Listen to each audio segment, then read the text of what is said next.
Shalom from Jerusalem. Pesach is coming, and I want to read for you New Testament and to see Pesach from different angle.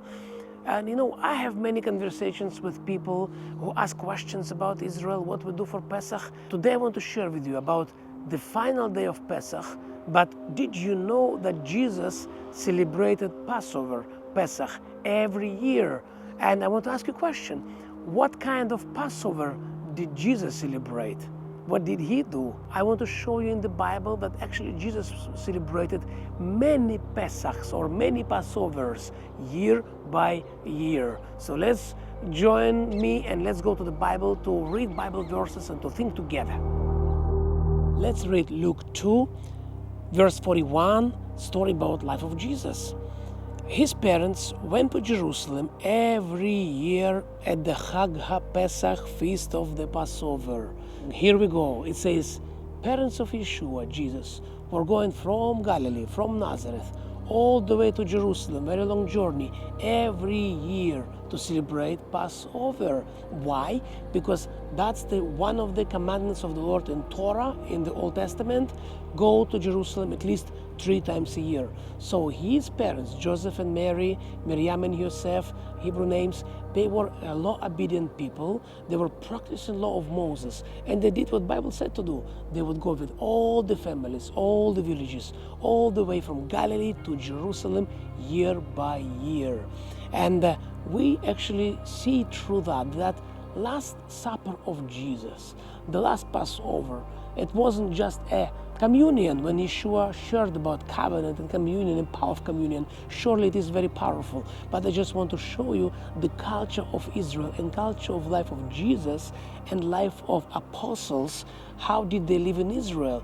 They did celebrate Passover year by year. And another question, what did they celebrate?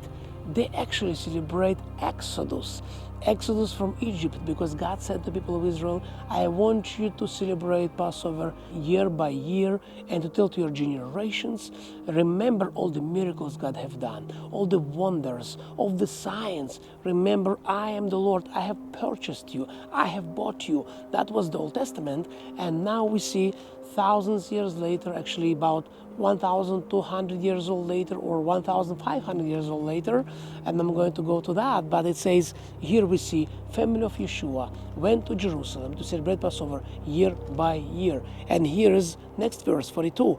And when he was 12 years old, you remember this story, right? When Yeshua was 12 years old. That's we see the first story when it mentioned Yeshua in Jerusalem celebrating Passover with his families. So they went up to Jerusalem according to the custom of the feast. They kept all the customs. He was 12 years old. Parents took him to Jerusalem as they do year by year. Verse 43, when they had finished the days. How many days we celebrate Passover? 7 days. It's a 7 days long feast. So when they finish all the days, so when you know Israeli culture, when you know the Hebrew culture, the biblical culture, you see, the dates. You don't need even to say how many days, because that's the part of life. Soon we're going to have 7 days old holidays until today. Why 7 days? Because it is written in the law of Moses, I want you to celebrate Feast of Unleavened Bread and Passover 7 days. Now, it says when they had finished the days, as they returned, the boy Jesus, Yeshua, lingered behind in Jerusalem. Well, they left him behind. They lost him. And this is the story that actually happened on Passover. Let's go and read other stories from the life of Yeshua, Jesus, and how many times we can find Passover in the New Testament before the final Passover. Let's read about second Passover of Yeshua in Jerusalem. Now he is grown up, he is the Messiah, and he's coming to Jerusalem. And let's read John 2, verse 13. Powerful story from the life of Yeshua.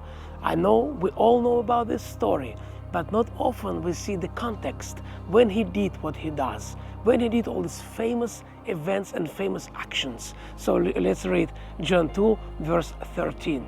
Now the Passover, Pesach, of the Jews was at hand, and Yeshua, Jesus, went up to Jerusalem. Once again, why it says went up? Because he was living in Galilee, and the Galilee was his base. He went all the way through Jordan Valley, by the Jordan River, by Jericho, and went up to Jerusalem. Now we see Yeshua coming to Jerusalem to celebrate Passover. He left his center of life and came here to celebrate Passover, to Jerusalem, as me. But verse 14 says, and he found in the temple. So we see Yeshua coming to the temple, and he sees something interesting going on in the temple. He found in the temple those who sold oxen and sheep and doves, and rest is the history. So actually Yeshua turned around tables and was speaking to Jewish people at that time. What have you done with the temple? And he was acting in jealousy for God's kingdom, for what is right. And it happened actually on the days of Passover. And that's why the gatherings of Jewish people were so big, because Jewish people, year by year, they would go up to Jerusalem, and they would come from different nations to Jerusalem. And that was time of market, change money, to buy right money, to buy sacrifice. And that's when Yeshua came. He found that this is wrong and turned tables upside down. So Yeshua did it on the Passover. So how many Passovers, Pesachs, Yeshua, Jesus, did celebrate it in his life? Lots of them, year by year. Next story in John 5, when we see Yeshua, it's written in the Bible, verse 1, he went all the way to Jerusalem once again, went up to Jerusalem to celebrate Passover. And this time, he came to Bethesda, the swimming pool, Bethesda, and he healed paralyzed men. It's a powerful story because it was not only Passover, but also it was Shabbat, and there were debate what to do, is it right or wrong. So we see many stories from life of Yeshua, life of Jesus, what he did for the Passover, and we're going to speak more of the stories because some of them very, very significant. And when you know the context, you know when it's happened on the Passover, you also understand deeper his message to the people of Israel who was always in Jerusalem to celebrate Passover. All the meanings, all the messages, all the prayers, it's all important. So dear friends, we're preparing for Passover. All the houses of Israel are changing in that moment. And next time I'm going to show you more what is happening in Israel today and what is the prophetical significance of Feast of Passover, but also what does Feast of Passover means for Israelis today, because it is Feast of Freedom. So stay with us, and we're going to discover beautiful pearls of the Bible and heavenly revelations. Shalom from Jerusalem.